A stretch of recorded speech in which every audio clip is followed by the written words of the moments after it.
निष्ठावान कार्यकर्त्यांना दारात ठेवून सत्ता हवी घरात, मंत्र्यांच्याच घरात उमेदवारींची बरसात, आमदार व मंत्री यांच्या पत्नी व मुली सध्या निवडणुकीच्या रिंगणात। जय भारत जय संविधान। मी प्रवीण कुमार काकडे व आपण बघत आहात लोकप्रश्न न्यूज महाराष्ट्र।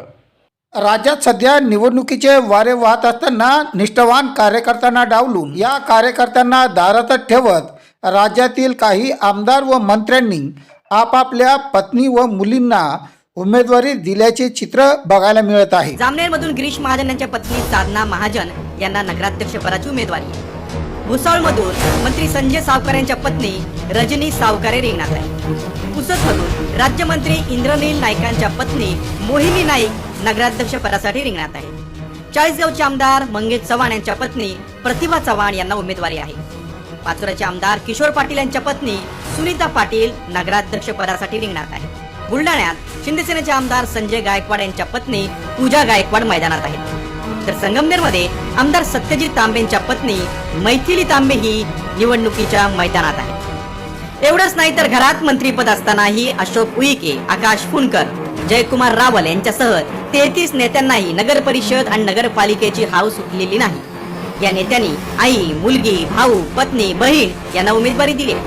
एका बाजूला आमदार आणि मंत्र्यांनी घरातच उमेदवारी दिली असताना दुसरीकडे मात्र फक्त बदलापूर नगरपालिका निवडणुकीत 12 जोडपी मैदानात उतरली आहेत। त्यापैकी 11 जोडप्यांना शिंदे सेना आणि भाजपने उमेदवारी दिली। हे कमी होतं की काय?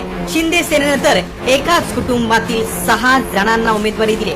त्याचं शिंदे सेनेनं समर्थनच केलं। या बाबतीत स्थानिक नेते काय म्हणाले बघा। आता जे 2 नगरसेवक आम्ही आमच्या कुटुंबातले दिलेले त्या ठिकाणी ओबीसी रिझर्वेशन होतं आणि ओबीसी रिझर्वेशनला सर्व शिवसैनिकांची मागणी होती की तुमच्या कुटुंबातलंच कोणीतरी सदस्य त्या ठिकाणी द्या। कोणीही शिवसेनेमध्ये इच्छुक नव्हता, म्हणून आमच्या पदाधिकाऱ्यांच्या मागणीनुसार आम्ही ते दोघांना उमेदवारी दिलेली।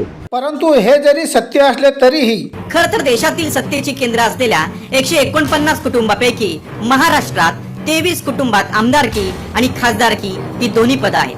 हे कमी होतं की काय? आता नगर परिषद आणि नगरपंचायतीच्या निवडणुकीत त्यात आणखी 33 परिवारांची भर पडली आहे। त्यामुळे निष्ठावान कार्यकर्ते अस्वस्थ झाले। घराणेशाहीतच तिकीट का, अशा काही निष्ठावान कार्यकर्त्यांचा लोकप्रश्न। आता जे निवडणूक लागतंय याच्यामध्ये जे घराणेशाही आहेत त्यांनाच फक्त तिकीट का? म्हणजे आमदारचे घरचे लोक त्यांना नगराध्यक्ष तिकीट, बाकी लोकांचं काय, कार्यकर्त्यांचं काय, त्यांना काय करायचं मग?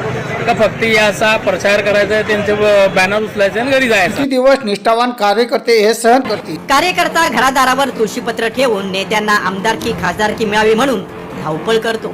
मात्र स्थानिक स्वराज्य संस्थेच्या निवडणुकीतील पदही नेत्यांना आपल्याच घरात ठेवावी वाटत असतील तर कार्यकर्त्यांनी फक्त आयुष्यभर नेत्यांच्या सतरंजाच उचलायच्या का? हा लोकप्रश्न।